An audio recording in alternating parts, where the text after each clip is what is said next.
So the first thing I learned when I went to the monastery was to learn how the mind works. Because once you know how the mind works, you can control it. And once you can control it, you can focus it. You can't focus or concentrate something you don't understand. When people say to me, life is too busy, I can't simplify, no, it's you don't want to. You have the choice. Nobody's holding a gun to your head saying, you have to associate with these people and you have to do these things. No, you choose to do them. People say this to me all the time. I hang around with entrepreneurs and other people that you and I have met. They've come up with Snapchat. You need to be on Snapchat. I'm like, I don't need to be on Snapchat. I don't care what comes up tomorrow, I'm not going to do it. Because I can't sustain it, right? That's going to take a little bit more of my energy each day. And I only have this much energy and I need to divide it between all the people and things that I love. My law of thermodynamics states you cannot create or destroy energy, but you can transfer it from one thing to another or transform it from one thing to another. So I can't create more energy, I only have this much. Because come 11 o'clock tonight, I'll be exhausted and ready to sleep. So I got this much, 100%. I need to know where I'm dividing. I always tell entrepreneurs to look at energy the same way they look at money. It's a finite resource that needs to be wisely managed, wisely reallocated, and wisely invested. The average person sleeps, 7 to 8 hours, to say, roughly. So we're awake for about 16 hours of the day. Let's just say on average we're practicing it 13 hours a day, 7 days a week distraction. And then you wonder why you're so good at it. That's the law of practice. The law of practice is that we become good at whatever it is we practice. Whether it's positive or negative, it doesn't matter.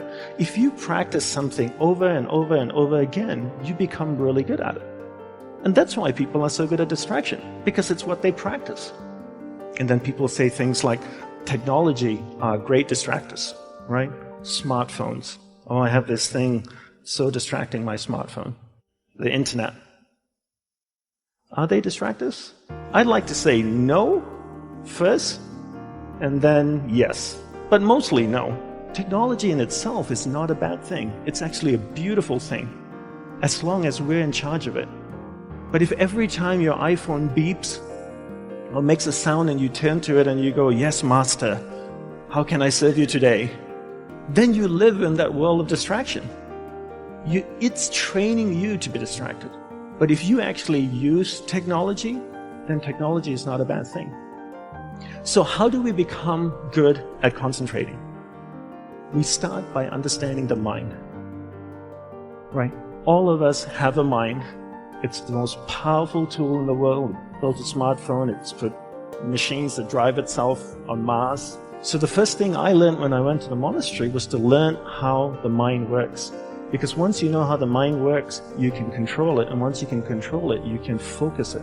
You can't focus or concentrate something you don't understand. So how does the mind work? From the monk's perspective, from the monk's experience of the mind, there's two things that you need to understand. One is there's awareness, and one is the mind. So I'll take a few moments to explain this to you and share what they are. So imagine awareness as a glowing ball of light, like an orb that can float around. Okay, so that's awareness. Now imagine your mind as a vast space, vast area with many different sections within it. One area of the mind is anger, jealousy, food, sex, happiness, joy, science, art. And this glowing ball of light called awareness can travel within the mind, and it can go to any area of the mind it wants to go to.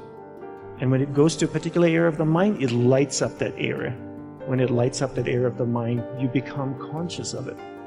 And this is what happens all day. We allow people and things around us to take awareness from one area of the mind to another all day long, from the time we wake up. And therefore, we become distracted. To be concentrated is to be able to keep your awareness on one thing for an extended period of time. How do we practice this? We practice this by doing one thing at a time throughout the day. What's the best way to develop concentration? The best way to develop concentration is to bring that practice into our everyday life. Look at opportunities throughout your day. In your average day, ask yourself, what's a great opportunity to practice concentration? How many of you have a spouse or partner that you live with? Quite a few of you. Every time you speak with your spouse or your partner, keep that ball of light, that awareness on that person. It drifts away, bring it back. It drifts away, bring it back. The more you practice this, the more you become better at concentration. Give her or him your undivided attention. So if you speak to your spouse for 2 hours a day, what a great opportunity to practice concentration. Every time you speak with your child, practice concentration. Parents come up to me all the time and say, Dandapani, how can I teach my children to concentrate? Very easy. You learn to concentrate first. And there's an old saying that goes, monkey sees, monkey do, you know? And if you can't concentrate, you can't expect your child to concentrate. And if you don't teach your children how to concentrate, how can they possibly learn how to concentrate? They can't. The benefits of concentration are endless, right? When you're able to concentrate, you're able to focus all your energy into a single given point. Life is a